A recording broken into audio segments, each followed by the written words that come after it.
السلام علیکم ورحمۃ اللہ وبرکاتہ۔ سامعین، آج کی اس مجلس میں ہم آپ کے سامنے 10ویں پارے کا مختصر الفاظ میں خلاصہ پیش کرنے جا رہے ہیں۔ اس پارے میں بھی 2 حصے ہیں۔ پہلے حصے میں سورہ انفال کا بقیہ حصہ بیان کیا گیا ہے اور دوسرے حصے میں سورہ توبہ کا ابتدائی حصہ بیان کیا گیا ہے۔ سورہ انفال کے حصے میں 5 باتیں بیان کی گئی ہیں، جیسے مال غنیمت کا حکم بیان کیا گیا ہے۔ مال غنیمت کا حکم یہ بیان ہوا ہے کہ جنگ میں جو بھی مال غنیمت ملتا ہے اس کو 5 حصوں میں تقسیم کیا جائے گا۔ اس میں سے ایک حصہ رسول اللہ صلی اللہ علیہ وسلم کے لیے، آپ کے اقربا، یتیموں اور مسکینوں اور مسافروں کے لیے ہے، اور بقیہ 4 حصے مجاہدین کے درمیان تقسیم کیے جائیں گے۔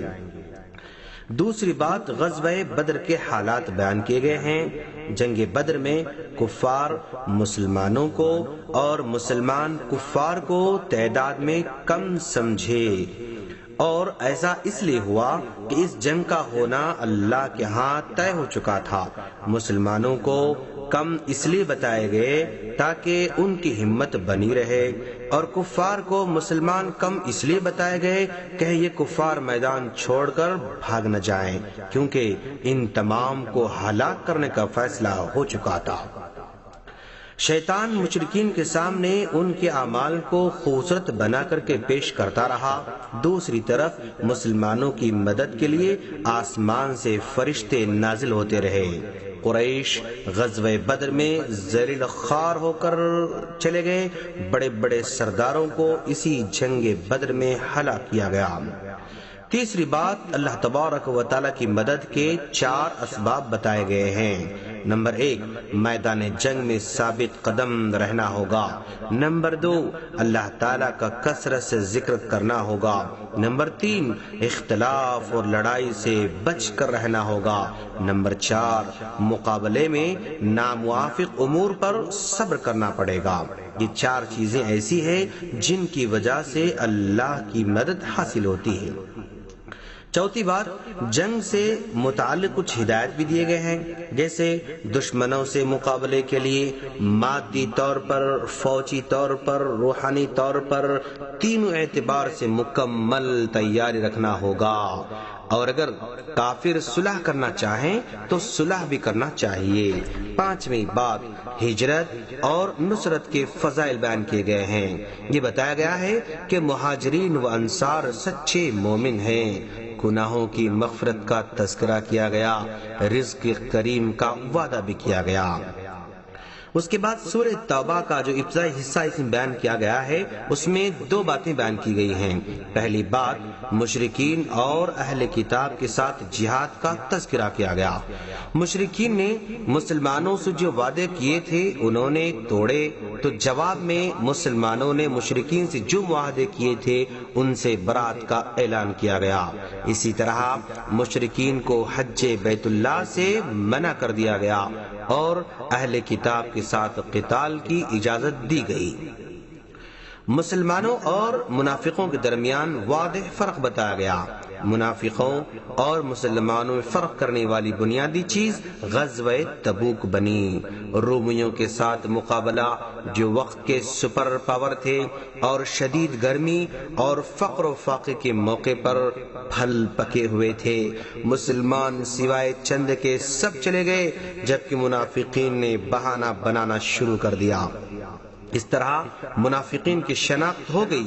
پارے کے آخر تک منافقین کی برائی بیان کی گئی ہے، یہاں تک کہ فرمایا، اے پیغمبر، آپ ان کے لیے 70 مرتبہ استغفار کریں تو بھی اللہ تعالیٰ ان کی مغفرت نہیں کرے گا، اور اگر ان میں کسی کا انتقال ہو جائے تو آپ اس کی نماز جنازہ بھی نہ پڑھیے گا۔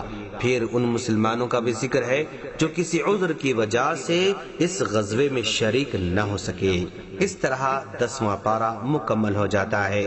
ہم اللہ سے دعا کرتے ہیں کہ باری تعالیٰ تو ہم تمام کو قرآن مجید کو سمجھ کر عمل کرنے کی توفیق عطا فرما، آمین۔ السلام علیکم ورحمۃ اللہ وبرکاتہ۔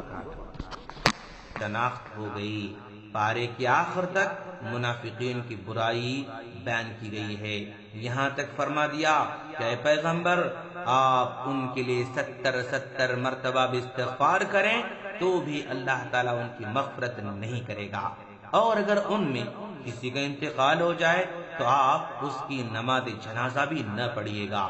پھر ان مسلمانوں کا ذکر ہے جو کسی عذر کی وجہ سے اس غزوے میں جا نہ سکے۔ اس طرح یہ 10واں پارہ مکمل ہو جاتا ہے۔ ہم اللہ سے دعا کرتے ہیں۔ السلام علیکم ورحمۃ اللہ وبرکاتہ۔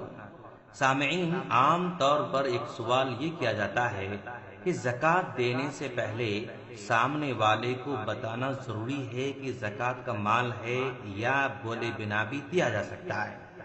اس سلسلے میں علماء کرام کا یہ موقف ہے کہ جب کوئی آدمی کسی مستحق کو زکوٰۃ دے اور وہ مستحق ایسا ہو جو زکوٰۃ کا مال رد کر دیتا ہو اور قبول نہ کرتا ہو، تو ایسے مستحق کو بتانا ضروری ہے کہ یہ زکوٰۃ کا مال ہے، تاکہ وہ اعلی وجہ البصیرہ اسے رد کرے یا قبول کرے۔